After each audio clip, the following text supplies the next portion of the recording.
It's party time and you're invited. Smile for the camera, kiddos. Both you and I know there's a lot that separates an unforgettable event from one you wish you could forget. If you have a knack for throwing a sickening soiree, then you have found the right video. We got the tips on how to start an event planning business, so let's get this party started, shall we?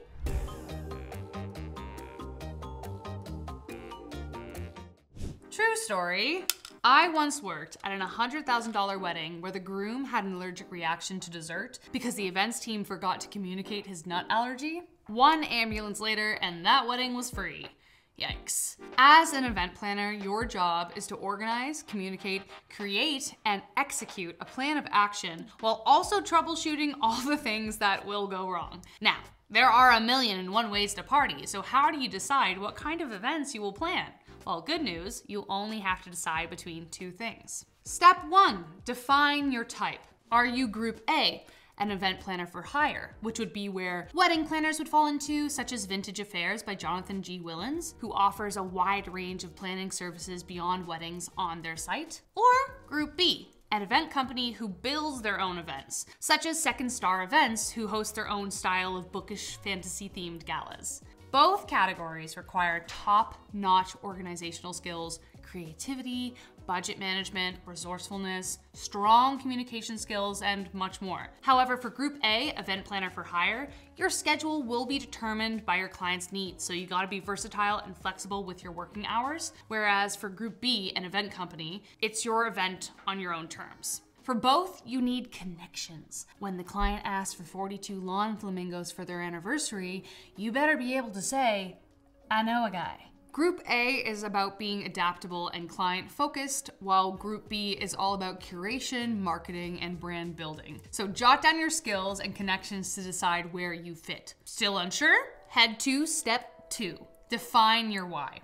Often people get bogged down by how to start a business and forget the why. When it comes to choosing which kinds of events you want to plan, your why goes hand in hand with your choice. If while you're at a terrible corporate event, for example, and you hear a voice in your head that says, man, I really could have done this better, then that's your why. Take Philip and Armand, founders of yohomo.ca. Working as DJs, they noticed how hard it was to find and keep track of queer events in Toronto, so they decided to change that.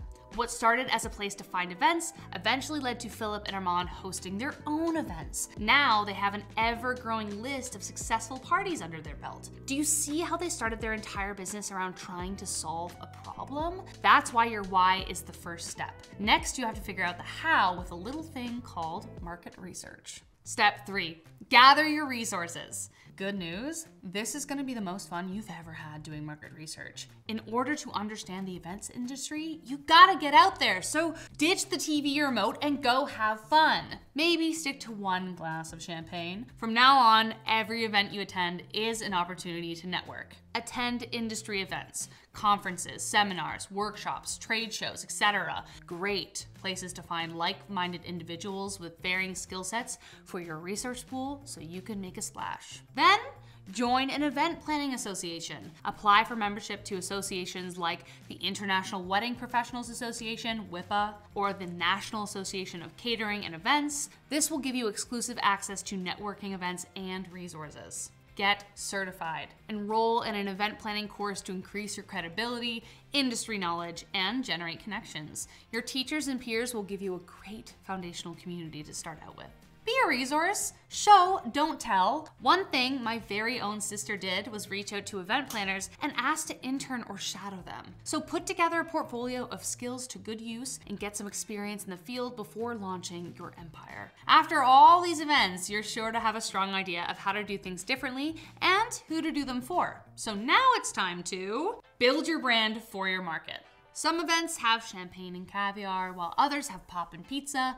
Both great vibes, but for two very different crowds. Building your brand involves creating a cohesive identity for a specific audience. From your website to your social media presence, every detail matters. Consider these options. For the luxury crowd, target clients who spend big on exclusivity and elegance. Your brand should reflect sophistication with clean visuals, rich colors, and polished aesthetics. If you have connections with high-end venues and top-tier vendors, this is your market.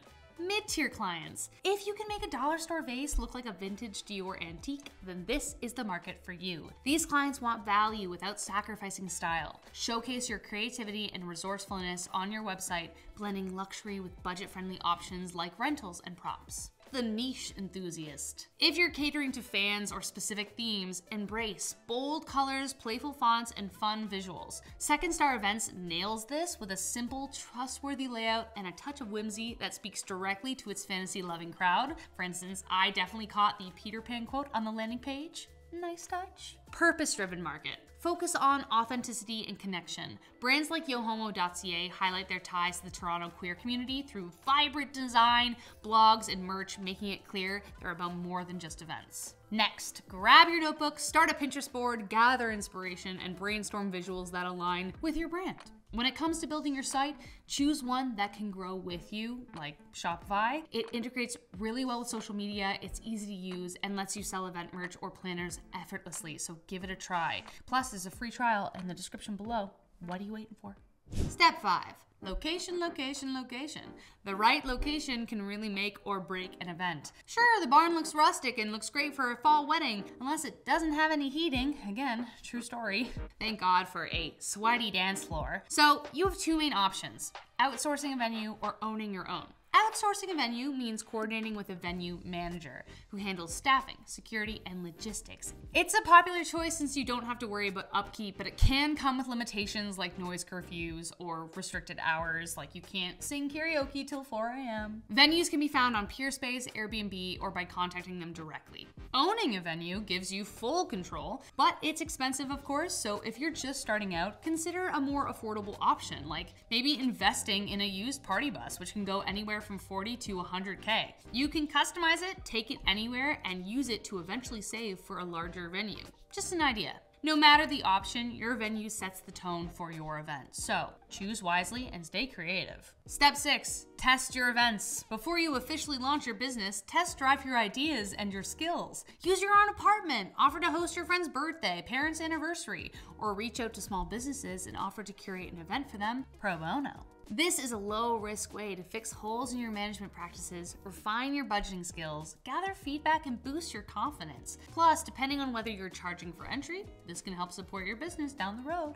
Then, as you gather your skill sets, you can begin taking on bigger and better challenges. After each event, make note of issues you encountered, such as overspending, advertising challenges, so you can build your business plan going forward. Step 7, tell the world! While you get some events under your belt, show them off. Word of mouth means everything, especially in events, so get people talking. Build a portfolio of high quality images, videos, testimonials, and behind the scenes content to use in marketing. Here are some tips to boost your event planning marketing strategy. Social media.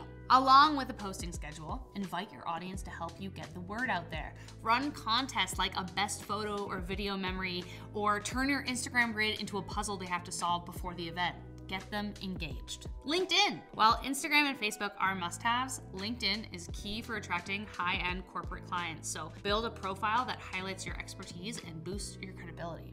Referral programs. Offer discounts for successful referrals. This brings in warm leads who already trust you, making them more likely to convert to a client. Trade shows. Again, attend trade shows to network in person. A strong elevator pitch and an eye-catching booth can leave a lasting impression. Content marketing. Start a blog to share your event planning tips and build your brand's value, which, by the way, we just did a video about how to start a blog, so you can check that out next. Public relations. Get your events listed on local guides like BlogTO and platforms like Yelp, Eventbrite, Facebook events to expand your reach. Online ads. Run paid ads on Google and Meta alongside a strong organic presence and SEO strategy for maximum exposure. This is not the time to be modest or shy. Using all these methods to generate business buzz is crucial, and remember to have fun while you're at it. This business is all about building a good time after all. Step 8, build your plan B, C, and D,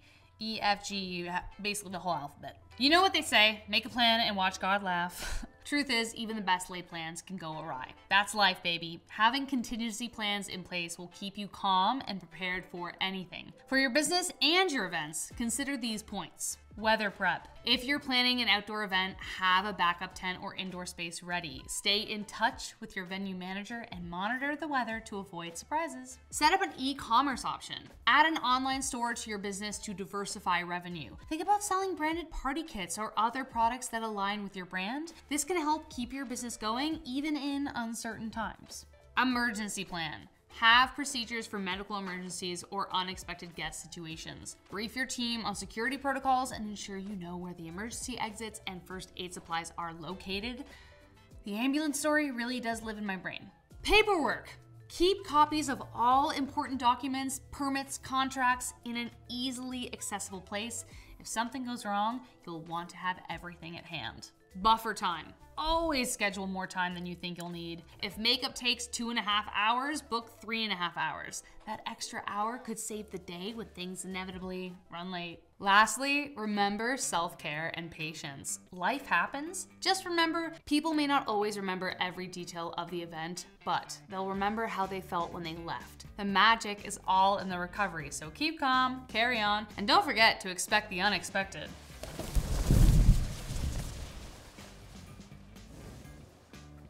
Wow, that was a lot to cover, but we did it, folks! Event planning is an adventurous business and it's full of surprises. But follow this outline and you'll be on your way to making someone's day, week, or year. I've been your host, Rachel Fisher. If you like this video, go ahead and press that thumbs up button and subscribe for more. What business do you want to see us do next? Let us know in the comments. I gotta go. I got a busy Saturday night thanks to people like you. See you there.